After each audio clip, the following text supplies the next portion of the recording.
Hello and welcome to the Meelas, an Abu Dhabi Wargaming podcast. The Meelas Podcast is hosted by me, Simon, and alongside me is Ibrahim. Assalamu alaikum. Alaikum salam. And we are watched over in our hobby journeys, as always, by the four cats of the Meelas. For a couple of years now, we've been steadily growing a wargaming community in Abu Dhabi. And between us, we've had the bright idea to really put ourselves out there with this little adventure. As well as this podcast, you can find us on Instagram at ad.wargaming. Come and give us a follow to see what we get up to. So we have our karak and our Arabic coffee. So let's get into it with our first topic. Normally, we'd be asking what got played since our last episode. But as this is our first episode, well, Ibrahim, what's been happening on our gaming tables recently? Well, I think over the last few months, we started to be more engaged in playing Infinity, which is relatively very new to the, not sure about the region, but definitely the UAE, as we did not find anyone that plays it. It was introduced by the awesome Jagosh, who I think he started teaching with us last October. Preaching or teaching? Both, a bit. More like converting a bit as well. So that has been an awesome experience getting into this game.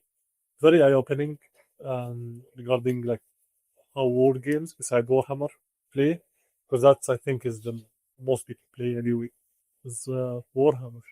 Yeah, I think Infinity is definitely the thing that's happening a bit more than anything else right now, especially with lots of tutorial games and people getting into it and doing the modeling and stuff. So Infinity definitely on the list. What else are we doing? So Heresy Yay. has been my favorite. Finally we got Veda's campaign, and that's gonna get things going way faster, I think. But I think over the last few months since 3.0 came out, we've also been very active, at least here. We've been having like every week or bi-weekly even. Yeah, I think I must have played 10 or so games. Most of them either low points or introductions for people to either get back into it after second edition and all the rule changes, or as people who have gone, oh, what's this cool box with all these guys with enormous shoulder pads? You know? Exactly, yeah. So yeah, I think Heresy's the reason I first came to the Meelas to play in the Invaden second edition campaign. So I think it's always going to be a pillar of our little community because it's such a good game and it's such a good world and the models are amazing, etc., etc. But yeah, I think Heresy is the second most played war game overall in terms of popularity here. Yeah, but there are others. We play other things as well. We do. So I think Hassan and Adam have been very, very active and taking the lead on Spearhead. Personally, I haven't played it yet. We were supposed to get the underground box named Hassan, but sadly that thing got sold out pretty quickly. Like day one, first 30 minutes gone everywhere. So sadly we missed that one. But hopefully when they get their own releases, I'll be getting the new Night Runners, the Skaven, and Hassan will of course be taking the Cities of Sigmar. If there's a deal or something. Yeah. He does love his Euron guys in that, doesn't he? Yeah. Because for Spearhead, I just see a lot of like that card table mat with all the circles on the objectives, and then plonk a couple of terrain down and like 3 or 4 units, and away they go. And it seems like a simple little game, but looks fun enough, you know. Yeah, especially with Hassan, like maybe Hassan's gorgeous like fantasy terrain adds a lot to it compared to like the just basic flat tile. And then like 2 buildings and that's it. Not like his is walls. When he used the castle walls that he's made as the backdrop for a game was last week. That was really cool to watch and swap out the play map board that it comes with for a proper terrain and just note where the objectives are. And all of a sudden it was suddenly a full fantasy battle in a great little arena. So I think it seems like an easy pick up and play kind of game. It's the margin that plays into all of these games anyway. Like without terrain, without all of that setup, it can look a bit flat. So the more terrain you've got, the more painted terrain or a colorful table. is what you want for that immersion. Yeah, it's always nice to be immersed in a game of Warhammer, whatever, or any war game you're playing. Just to have the little visual signifiers, just to help you go, okay, this is cool. It's not just, what we used to use back in the day of like, oh, there's a couple of books stacked and that's a hill, and here's an upside down coffee cup, and that's a tower. Yeah, exactly. Yeah, there's a few other things we play though, and one thing which doesn't need any terrain at all, which is more on the RPG side, which we've experimented with a little bit recently, haven't we? Yeah, that was a fun little campaign we had, an intro to the One Ring, where we tried our best to play the goodies, but we just had too much chaos in us, I think, to be too tokenistic. Yeah, the One Ring is very true to Tolkien's kind of world, in which you are inherently good people fighting the enemy, the shadow, which is horrific and all imposing on you. And if you do anything bad, or even like the D&D would describe as chaotic, you're actually advancing the cause of the enemy by being so chaotic. So that's when you can actually gain these shadow points and gain these like negative traits, just by stealing something random and like, oh, I'm just picking a pocket, or I'm just gonna, I'll just kill this guy, and all of a sudden you're like, oh no, you're working for Sauron technically. So whoops. That's escalation of pickpocketing. Yes, you're a son of Sauron. Yo, exactly. I'm just doing a thing. Yeah. So it's a fun game. It's one of those games where you're trying to get lots of successes on your rolls. So there's a few RPGs that are like that, in that when you roll your dice, you're looking to make 2 successes, 3 successes, 4 successes, depending on the difficulty of the challenge. And there's a few games like that, and the setup feels, at least from a DM's perspective, feels very Tolkien-esque. It's very Fellowship of wandering around doing something heroic. The gameplay, I think the fighting was also fun, where you have different stances and they affect how you fight. And that I had fun with, especially as a dwarf warrior, just blown dwarf with a big axe who decided to crit what she was. Somehow. Taking 20 damage out of 40. Yeah, that was a hell of a that as well. Yeah. Blood Bowl, tell us more about that. Though.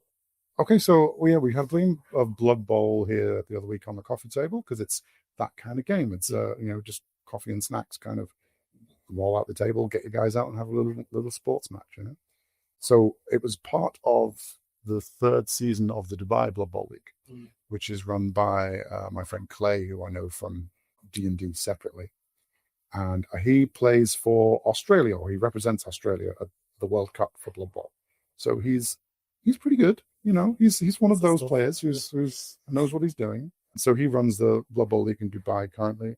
And so I picked up my Skaven against Baden's humans. And, thanks to some lucky rolls, I got his ogre and a couple of players off in the first couple of turns and injured them. So I ended up being a very bashy Skaven team, and one of my superstar gutter runners scored up like 3 or 4 touchdowns, and we won 4-0, but only because of the early rolls that went with me. So that was a fun game. I always like playing Blood Bowl, and there's always more games in the league, and try and make the players.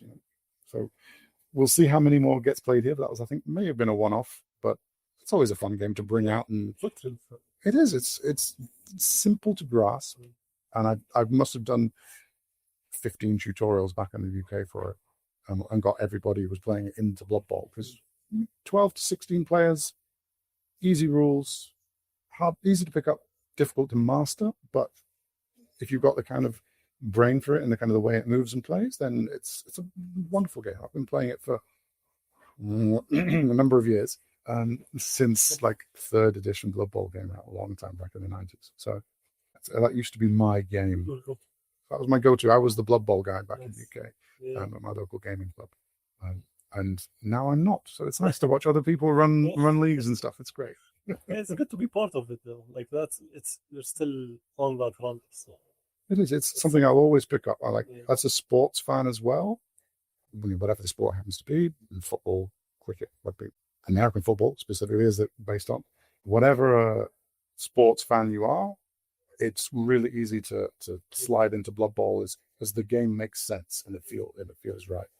The one thing I love about Blood Bowl, at least the lore that it used to be, was that it was what if an alternate universe in the Warhammer world where some dwarves and orcs were fighting a battle that went on for days, and then they accidentally discovered a temple to a god called Nuffle, obviously NFL Nuffle, and decided to settle their battle using the rules of Nuffle on this gridiron pitch that they discovered.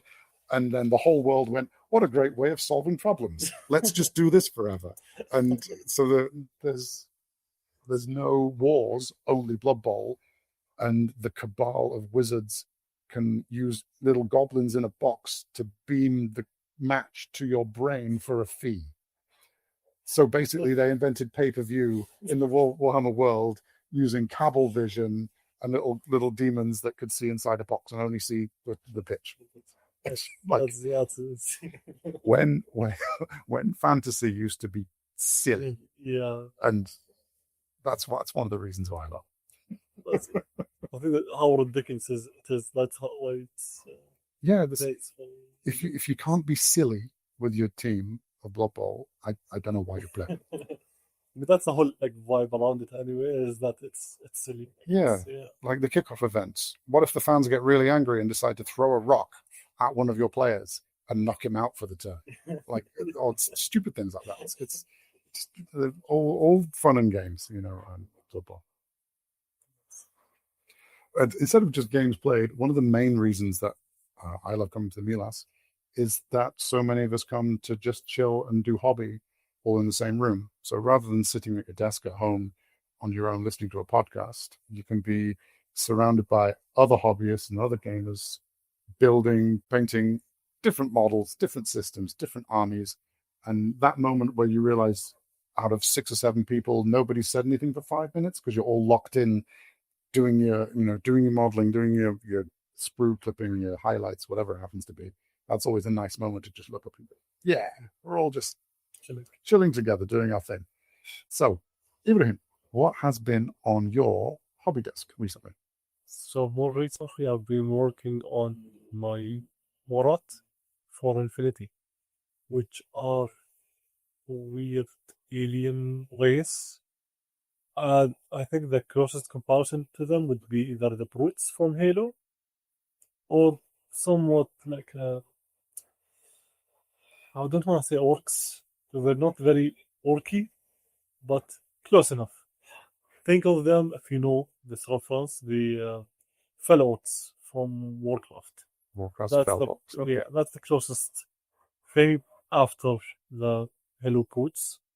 Before that, I was also working on my Haq Islam faction, my assassins, which were really fun to play. But as I learned when I first got into the heresy, when I wanted to do Alpha Legion, that I don't know how to play big brain factions. If that makes sense. Like, I remember Alpha Legion had like these intricate little things, and like the way you can get all the units from different. Assassin is the same thing, where you have very low armor value, but you also are very killy, and there's a lot of sneaking around. I started playing that, so that's why I switched to playing the Morats. So for me, your Morats look like big red monkey men. Exactly. And lots of close combat weapons, lots of big muscles. Yeah. And for you, honestly, that tracks with your world eaters. There's a pattern. And there's some orcs in the background. There's some world eaters. There's things that just like I like to run in and punch stuff in the face. That's one of the things about Infinity, is that you can't really understand the faction until you play the game. Like from afar, all the factions look the same.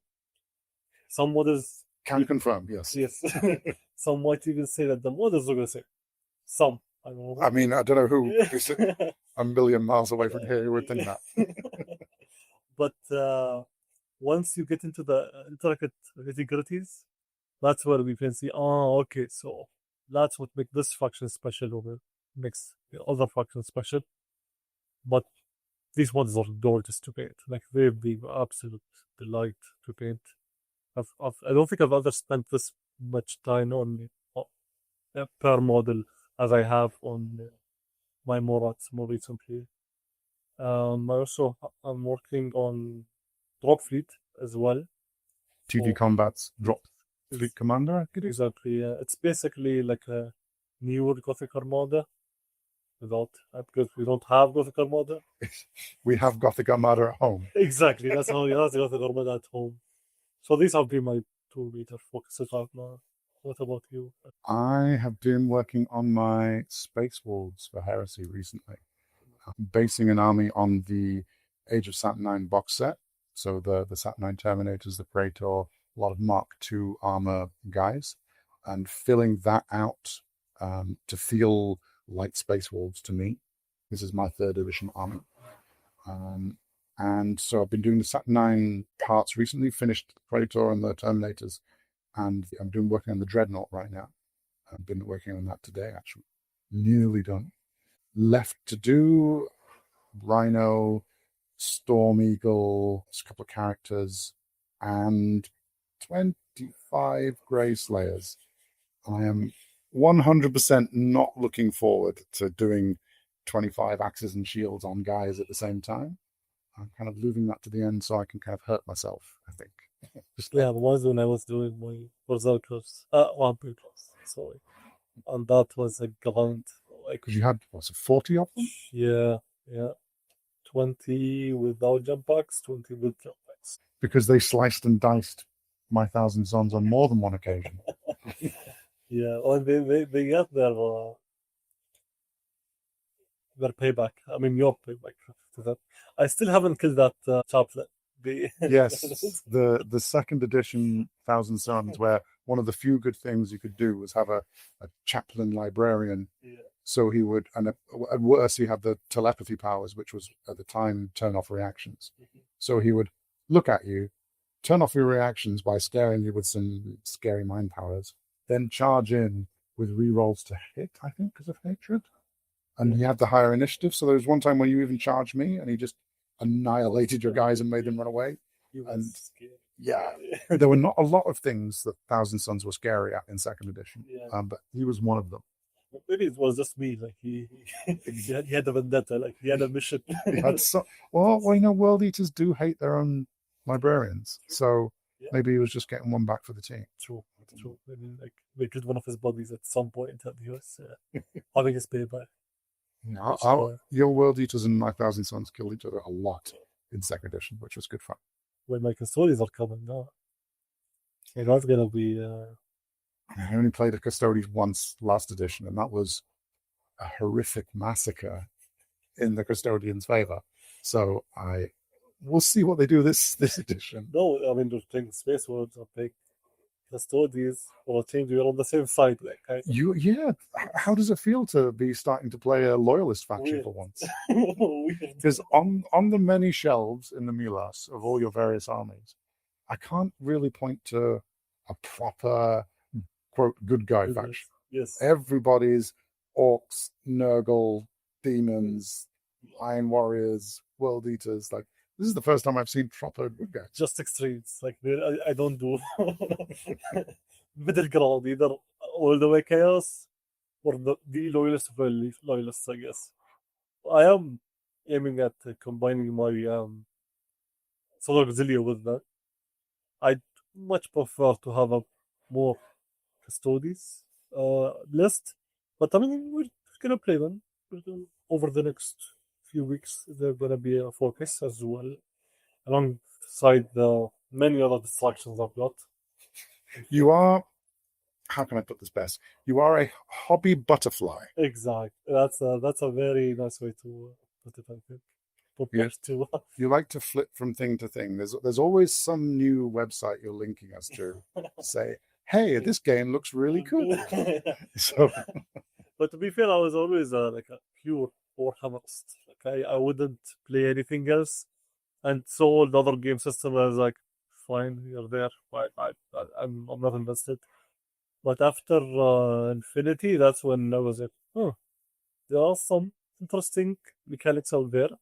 that I would really like to explore and like see how things play, understand this little world of ours more in depth by playing as many games or exploring as many games as I can. It also like especially painting at a different scale. That's one of the biggest icebreakers you can have. Like if you're used to painting Warhammer all the time, the same Warhammer scale, when you shift to, for example, Age Imperialis or Top Fleet or Gothic Armada or whatever, the scale kind of throws you off, but it's weirdly enough more forgiving when the models are much smaller, because those little mistakes, you don't really care about those little mistakes because everything is just tiny. So you just go with it, and it feels different. It feels like a change. Sometimes you need to break out of a cycle where sometimes you will feel like a bit down or just too lazy to do anything. It's always good or important even to have those little icebreakers. The problem with me, I have an icebreaker between every model. So I have, this is my 7th icebreaker from my previous 6 icebreakers. And I just keep on going with an icebreaker to the next. Because if it's not Infinity, Heresy, Drop Fleet, we were looking at Trench Crusade the other day. Necromunda, and Conquest. That's probably bolt action somewhere. Yep, Conflict. Conflict, there we go. There's so many games. Warcraft, Old Worlds, man. Literally what we're doing right now is looking around the Meelas at all the various boxes that are on the shelves and going, what game system is that from? Exactly, yeah. I mean, there's so many. Oh, but strategy battles was a focus for me as well. And if you get into D&D, then you'll definitely be painting up yourself a miniature, I'm sure. For sure, definitely. Actually, what you were saying about painting scales is very similar to role-playing games. That you can, it's usually people start with D&D and then stay in D&D and try and wrangle other types of role-play into D&D. And there's a few things that D&D does really well, and there's a lot of things that you can sort of get away with doing, and it's fine because you're all having fun together. I am always one for trying something new, just seeing what mechanics are like. Yeah. So One Ring was really good fun to try because the way the battle worked, the dice rolling reminded me of Star Trek Adventures, which is a really fun game. Goes back to the TV shows, Next Generation, Voyager style of just clever people being good at something. And it's just nice to say, hey, you're the scientist. This is a science problem. Go science it. This is a fight. Quick, send the security chief over. He'll beat them up. And like, cool, done. And you kind of all take your turn building those successes, building that momentum, and then using that momentum later on to do cooler things. And you compare that to, say, or Game of Thrones or Pathfinder, and they all do something slightly different. And it's often the style of game you want might not be D&D with something tacked on. It might just be play a different game. Mm-hmm. And a lot of people don't step out of that, or they don't step out of the lane that they're currently in with the game they love. They try and make things fit that game. Yeah. Which I think once you get away from Warhammer and go, war games also work like this, Yeah. And suddenly you go, oh, wow, that's amazing. Yeah. And just your mind opens up and you can take the best concepts from each and you go, okay, well, like Braden's done with the Horus Heresy rule set for our 3rd edition campaign. He's added in some, what feels to me like Blood Bowl mechanics for progression of like Centurion characters. And I think that's a really interesting way of, when you look at different systems working together, you go, this is cool. Let's apply this to a system we like and just tweak it slightly, customize it, and give it a slightly different direction. Make it more about that in universe. Yeah. I think that's what actually I remember. I started Warhammer in 8th, and after 8th, I wasn't really. I liked the game, but I was already halfway through reading the Heresy, and we figured out, oh, there was a whole different game system and the Heresy system. I got into it. It was still the 1st edition.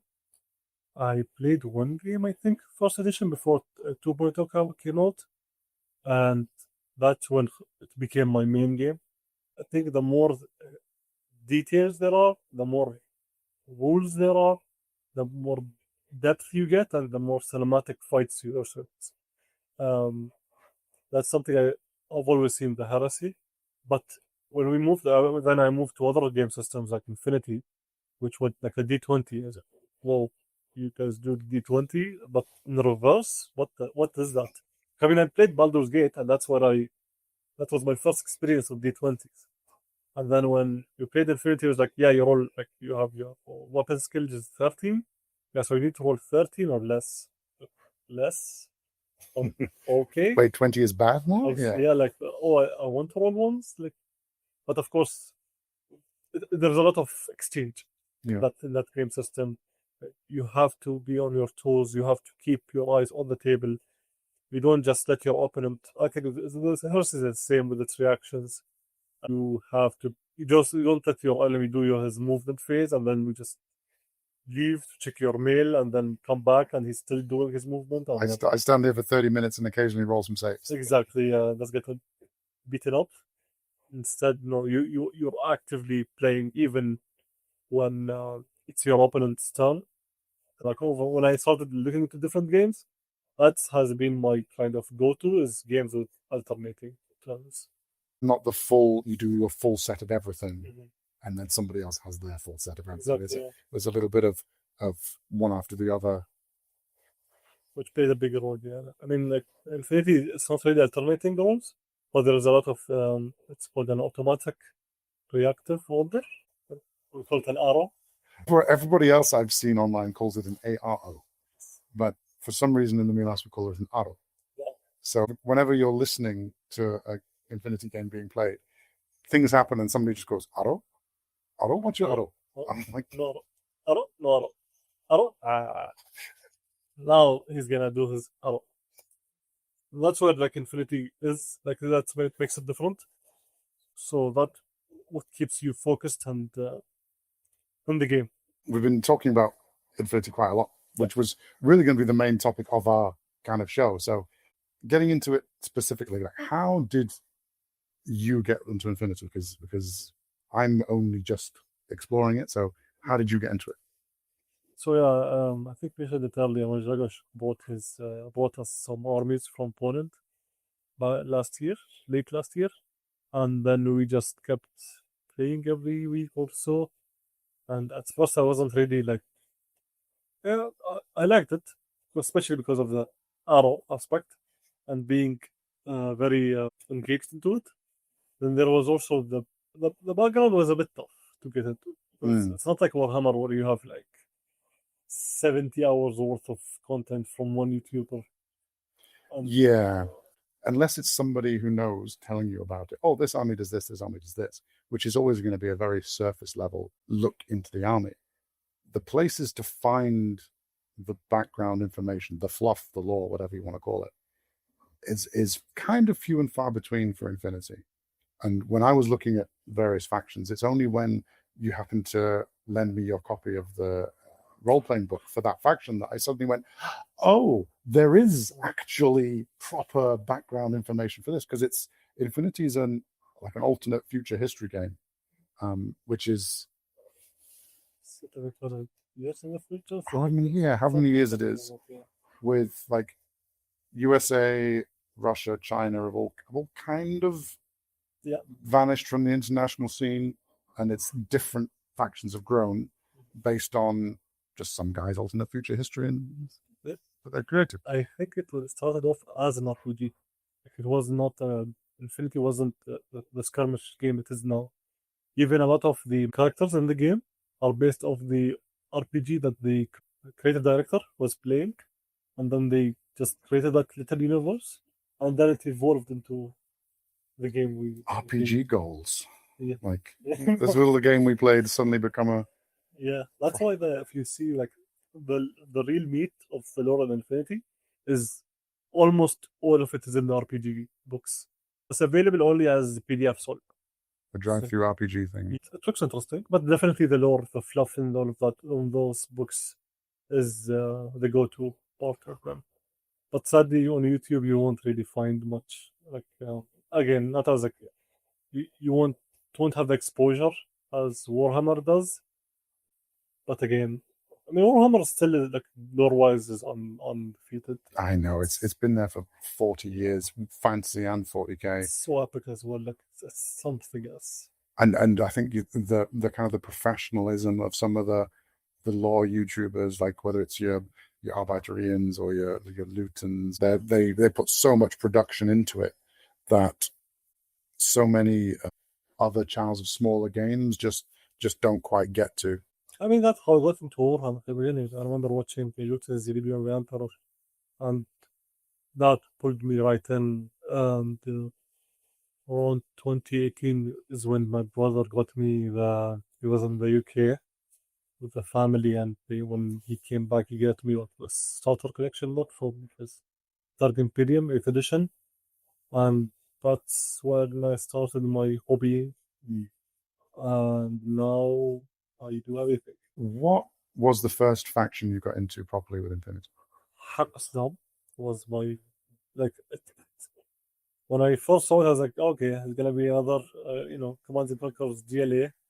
Yeah, it's gonna be suicide bombers. It's gonna be Scud missiles. It's gonna be exactly AK-47s. Nothing new. But when I got into it, their lore is interesting. They focus on science and technology and medicine. That's their whole thing. Even the assassins, I'm gonna read more about them. They specifically target people that are working on like very dangerous tech, bioweapons or whatever, things that will harm humanity. That's who they target.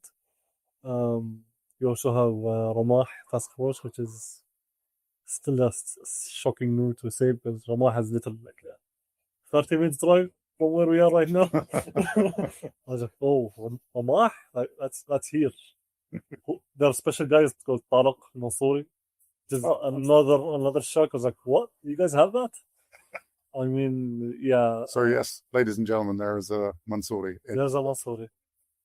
200 years from now, Tariq al-Mansouri is taking the lead in Ramah Task Force. It is amazing.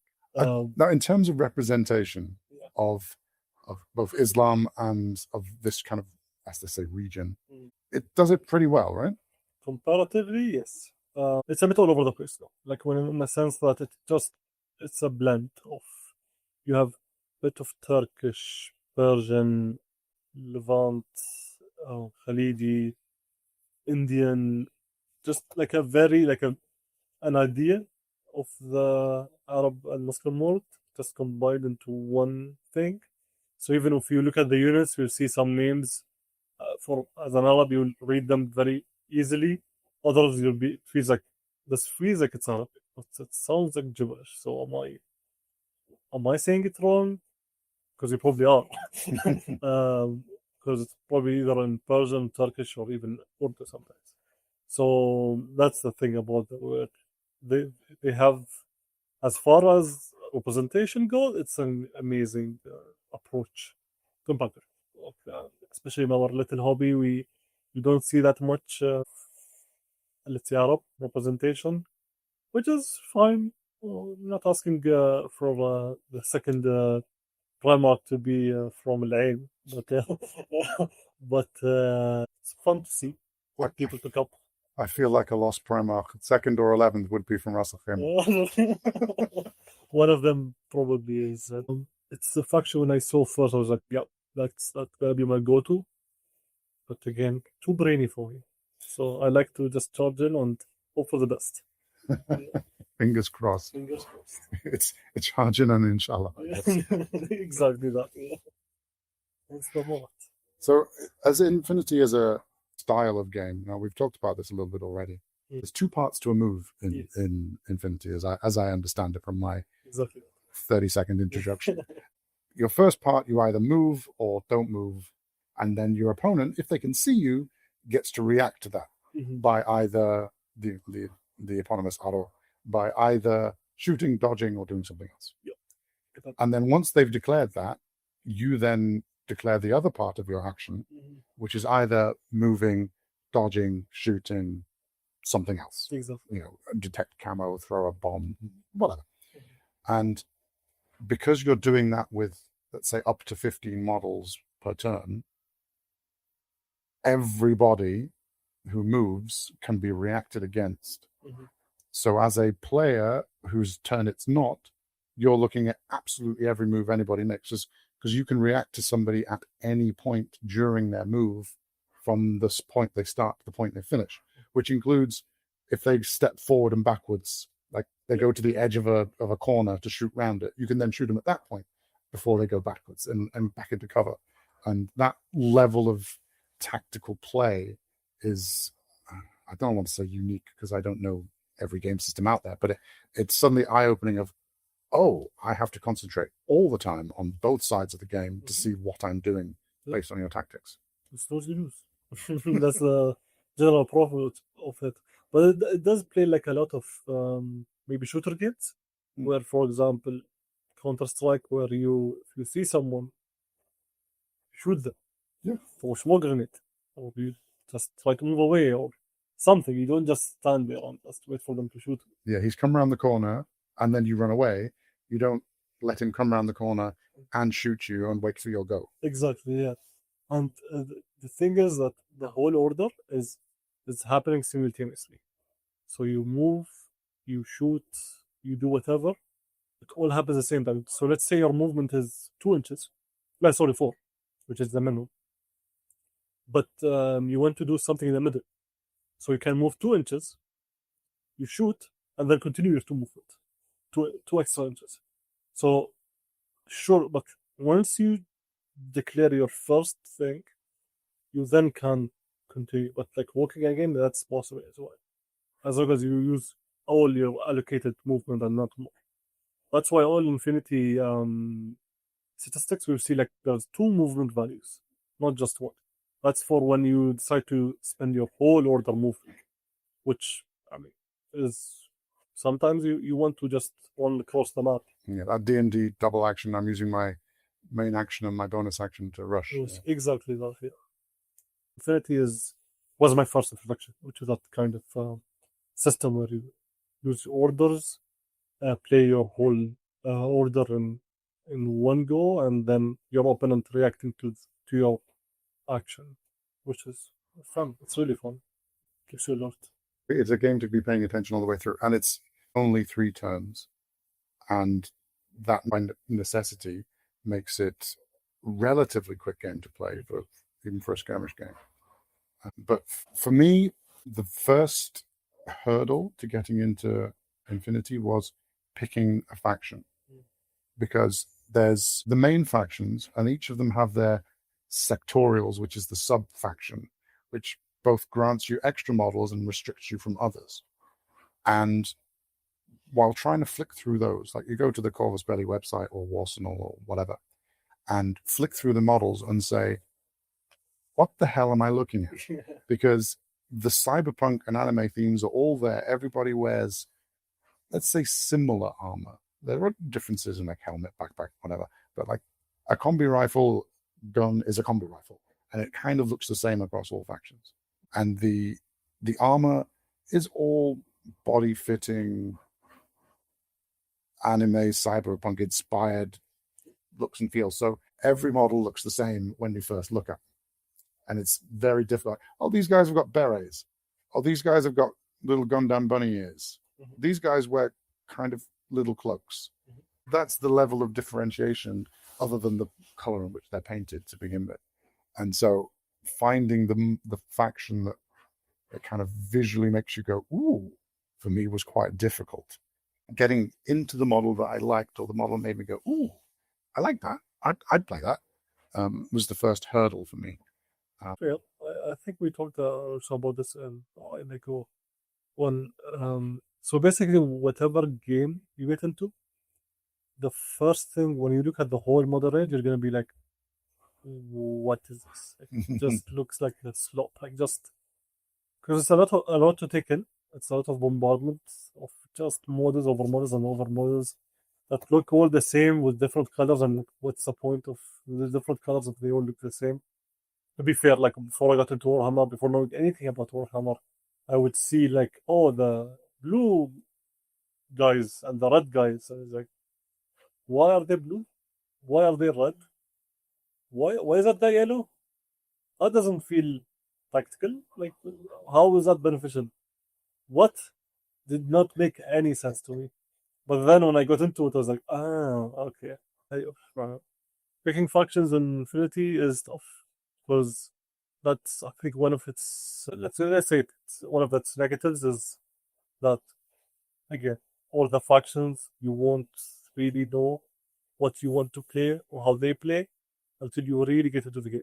Like, it will take you a while before you actually know, this faction gameplay is for me. That's why I think the best way to go is, what's cool, like what looks the best. I think that applies to any game. Oh yeah, definitely. I'd say that with Heresy as well. If you're trying to get into it and you go, which faction? And go, look at the 18 Marine factions, if you like Marines, and which one goes, ooh, what activates that little monkey neuron in the brain? And for me, with Infinity, the model that did that was the Pan-Oceania military orders. They looked like Danish Black Templars, but I looked at them and went, there's potential there. Big swords, Crusader, iconography, which when I looked into the lore was really funny because Pan-Oceania, for those who don't know, is a mix of a little bit of everything. So it starts off as being like Australia, Indonesia, like that kind of area, Malaysia, and then also sucks up bits of Europe and bits of like South America. India joins them, Brazil, and then Brazil and other places. So they actually, if you look at like all the various planets they control and which language is spoken on, you've got Spanish, Italian, German, English, Tagalog, Malayalam, this, that, and the other. And then when you realize that Pan-Oceania is they call it the hyperpower. It's the most richest, the most relaxed, the most bountiful resources, the best run, the most fantastic to live in, etc., etc. And it's that full like cyberpunk dream world that you're in almost. And all these people are joining Catholic military orders based on stuff from 1500 years previously. And I just thought, these guys are like Filipino LARPers playing as Teutonic Knights. And that suddenly made me go, that sounds cool and silly at the same time, which is what I want in a war game. So I thought, how can I mess around with these guys based on that lore to make the military order that's dumb but cool at the same time? And that was my way into Infinity. Reading about that lore and going, I can work with this. Yeah. It's one of those games where you need to really invest your time and effort to find what you really like. You invested even more time into finding a faction is a bit, Like you pick a Space Marine Legion / chapter and you go, okay, Viking werewolves, art therapy vampires, secret robe wearing, stuff's gone wrong guys. You know, these guys like axes and killing. Like it's very easy to sum them up in a single line. Some factions you can do that, but others almost impossible. Like for example, I think the GSA, the Japanese Secessionist Army, they're just Japan space with that. They've got the samurais, they've got the ninjas, they've got the best melee in the game. Because they've all got katanas, which are of course the best sword that's ever been made. Exactly, it is the best weapon and the strongest weapon. We know who's the target to us. He knows himself. But katanas all over the game. Like even your best shooter is an amazing melee fighter. Like that's how good they are in melee.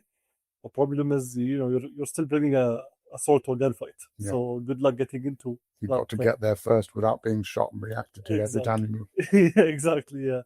But that's where like smoke grenade come in. That's where your eclipse grenades or disco balls, which is a thing in this game. That's another thing. I heard the term disco ball, and I was like, okay, fine. Surely that is a fan term for a particular. You wish, yes. It's not a fan term for a kind of ability. It's literally in the profile disco ball, and you're like, just a disco ball. I mean, what it does, they could call it a flash grenade, but because it's exactly that. It's a flash grenade that keeps on flashing. Yeah. What it does is basically if someone has a visor, they can't see through it because it's flashing. But for some reason, it is a Spanish game. Maybe something got lost in translation. Maybe they just call it that. just set it up as disco ball. So that's also one of the things with Infinity, that it's a kind of a rock paper scissors game in terms of the abilities and the loadouts. Because you say, oh, I'm going to throw a smoke grenade, and you go, oh, but I've got a multispectral visor, and then you go, oh, but this guy's got something that blocks that multispectral visor, but isn't useful against, a sniper rifle from 60 feet. And that kind of, everybody's kind of got access to basically the same equipment. That you can play that kind of, okay, this beats this, but loses out to everything else. But if the other guy's got this, it's like the hard counter. And the armies you select, or the forces you select for each game, is more like building out of a deck of cards to say, okay, this is the mission, this is the opponent, I'll take something like this, rather than like, these are my 15 guys and I'm playing them forever, because it's only 15 guys. And well, what if you go and pick up another pack and you've got 30 guys, and then you suddenly start mix and matching and go, this is this mission's force. So it's a bit more fluid than a Warhammer army. A big thing about it is also it's very accessible, where in a sense, test them out, see what you like, and then build on that. And the other thing about Infinity is it kind of encourages proxying. But as long as it's the same type of weapon or the same kind of silhouette of the guy, so you're not using an enormous base, just proxy. It's fine. And that's great, because to me, most of the models look the same anyway, and I can't tell the difference. So what's this? Tell me what it is. All Templars with giant swords and like a gun. So exactly. One guy has a rocket launcher. Cool, that's a rocket launcher. Whatever. Exactly. You don't really need to have the exact specific model. Some people just love that. For example, I have maybe a limited imagination, and I suck at like, oh, this is that. It has to be like exact same model, because I have a memory for goldfish, and I will forget what that was if I could see. So you're a hobby butterfly with a goldfish brain. Yeah, I mean, explains why I had the last 7 icebreakers. I was in Munich in 2024, and I saw these models, and I had no idea what they were. But the store was selling like, oh yeah, buy one box, get another for free. But, let me just, I don't know. They look cool, so might as well. And I got, I think, like 4 or 5 boxes. I mean, for Infinity, that's a lot. Oh yeah, spoilers. It's Infinity. I kind of saw where that was going, I've got to say. And I saw this model. It's called the Avatar, and it's a combined vanilla sectorial only model. Combine are the actual aliens. Yes, it's the alien function. And the Avatar is it's an avatar. It's the embodiment of the EI. They don't have an AI. They have an evolved intelligence. And the Avatar is just like the representation of that EI on the field. No idea what it was. No idea anything about it. But when I got home, I saw, oh, these are metal models. I'm not about that life. So I just kept them on the side until Lerosh mentioned Infinite. Oh yeah, I have some of those. And I just brought them down, and then we saw the boxes. It was a mess. Like, I had a Hackoslam, Panoshinia, combined stuff, like just a mix. You just picked up what was cool, and that's the way to do a hobby. Pick it up. Start a hobby by picking up something cool. Like, as a first Warhammer things I picked up, there was some Chaos Dwarfs, there was some Bretonnians, there was some Skaven, like a little butterfly between, this pack and this pack and this pack, with dreams of grandeur of the army you'll eventually have, which never went further than the pack. Piles of potential. They're not piles of shame, they're piles of potential. Too many. there's a big pile. Too much potential. And that's something that you can see in the Meelas, all the potential piles that we have here. Any possible games. Yeah, I think a lot of us are also into trying out different games, different skills, different stuff. So if anyone comes over and like they have some cool game they know about, they've been playing, they want to see if others want to play it, this is also another place to do that. Yeah, you can come and give us a tutorial. Exactly. Like, we had that exact thing with Battletech recently. Yes. We had Demo, one of the guys, came over, brought his Battletech and said, here's how you play Battletech. Exactly. I brought over my copy of Space Crusade one time and said, guys, let's play Space Crusade. Yeah. It was designed for 10-year-olds in the 90s. We should be able to grasp it pretty quick. It was really fun. It was very easy to grasp, and We should be playing it with soon, inshallah. See, there's another thing to add to the list. Just distractions. Just distractions. They're all distractions. So speaking of other distractions that are upcoming, we have, I mean, what's going on in the world today? We have 11th edition of Warhammer 40k on its way, which to me is nice that it's the second Ed box with a new look and feel. Like the art, it's the same inspiration. Like that's a very important piece of artwork to me. So to kind of echo it in the modern Primaris style is kind of cool. Yeah. I will definitely look at it, but that I doubt I will go anywhere near it in terms of purchasing. I was really looking forward to 11th to be a new revamp, maybe adding that depth, that character, some personality back into it. And when they said, oh yeah, you're keeping the same codexes, I was like, oh, okay. Yeah. It's going to be the same game. So, like now, if you tell me what's the difference between 9 and 10, I have no clue. They really just fade into each other. It's a problem that I think has been also like seeping into the other systems, where every other game system is slowly turning into 40k. If 40k is the massive juggernaut of success, and why don't other games make that amount of success? And I think having those different options available is really nice. I think it's the Marines paradox, like where the idea is they make more Space Marines because people keep on buying Space Marines because they keep making Space Marines, so people keep on buying Space Marines, and you're just stuck in that loop. Space Marines are pretty cool, to be fair. They are, and I think it's everyone's intro to Warhammer for sure. Either you pick up Space Marines, or you're the friend of the guy who picks up the Space Marines box, and you get the other thing, whether it's Tyranids, Necrons, Orcs, whatever. So, whatever. The new beating bag is for this edition. But I mean, to be fair, Orcs are getting some love with 3 boys boxes now. We have the original one, the one from I think last edition, and now they have the new one. The Orc models in 11th do look very cool. For me, Orcs kind of fell off a bit visually for a while, but the new ones are like, oh, these are really nice models. The Blood Angels generally look like Ultramarines painted red. Generally, they're like.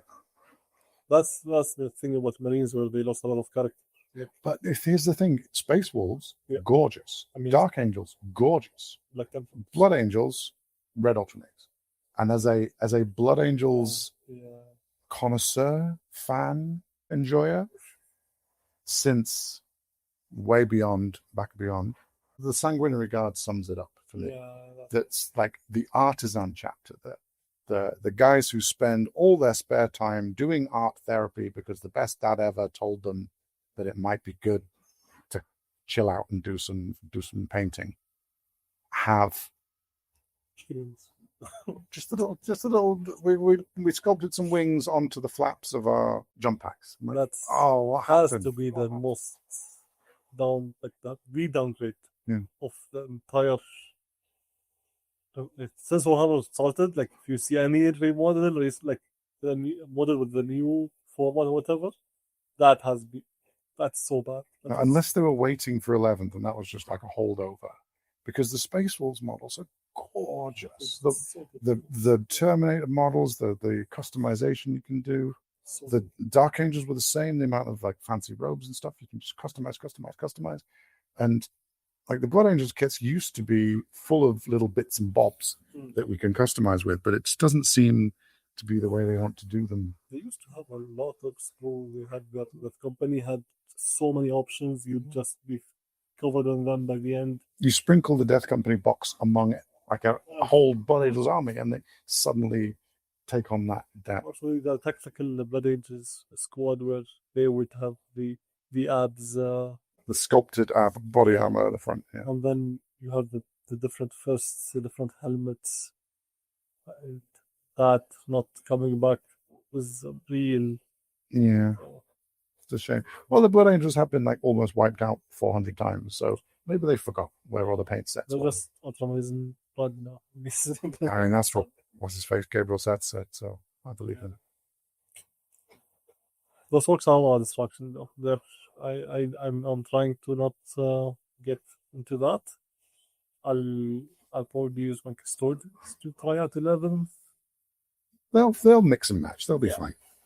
Like it's You're not going to start drop zone commander. that maybe.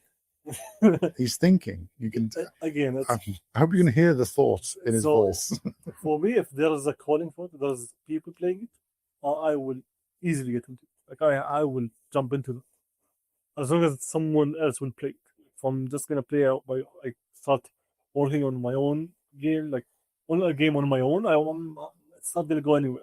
Just building yourself a fleet of little ships. Yeah, I mean, which is fun, but I'd rather have someone to play with. That's the point. There are 2 tables over there, ready to be played games on, and a coffee table right in front of us that we've sat the laptop on to record this. There's space here to play. Yeah. There's a good space for like 8 or so people to sit and hobby. There's a couple of tables that you can get 8 people playing and proper game size on there, from 6x4 Heresy down. Got a little coffee table, which we discovered fits Blood Bowl perfectly.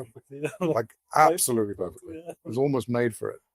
And that's before you even decide to play Floorhammer, as long as you don't mind 4 furry biotitans that might come along and say hello. Yeah. But all good now. Thankfully.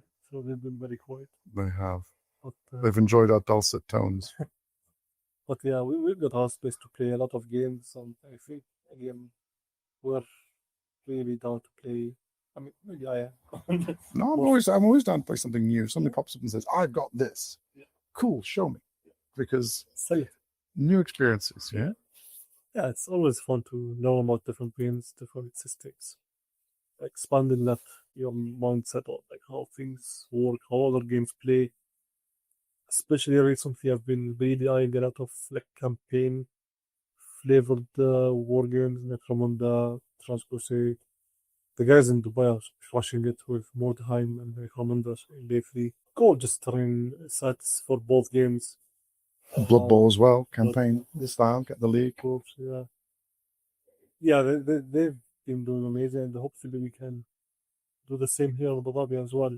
Yeah, that's kind of what the Meelas is for, isn't it? And that's exactly what our little podcast is for. So if visiting the Meelas sounds like your kind of thing, go to us on Instagram at ad.wargaming, drop us a DM, and come join us one weekend. We're generally open on a Saturday for hobbyists to come along and you just chill out, take some time, get to know us, see what we do, bring something to paint or build, or if you fancy that, we can always set a game up. But yeah, that's really what we're doing this podcast for as well, just to get us out there as an AD community in terms of wargaming. But yeah, thank you very much for listening to our little discussion of an hour or so. And you can find us in our next episode of the Meelas Podcast, well, wherever you found this one, I guess, whether it's Spotify, Apple Podcasts, whatever it ends up being. And thank you very much for listening, and goodbye. Thank you. Goodbye.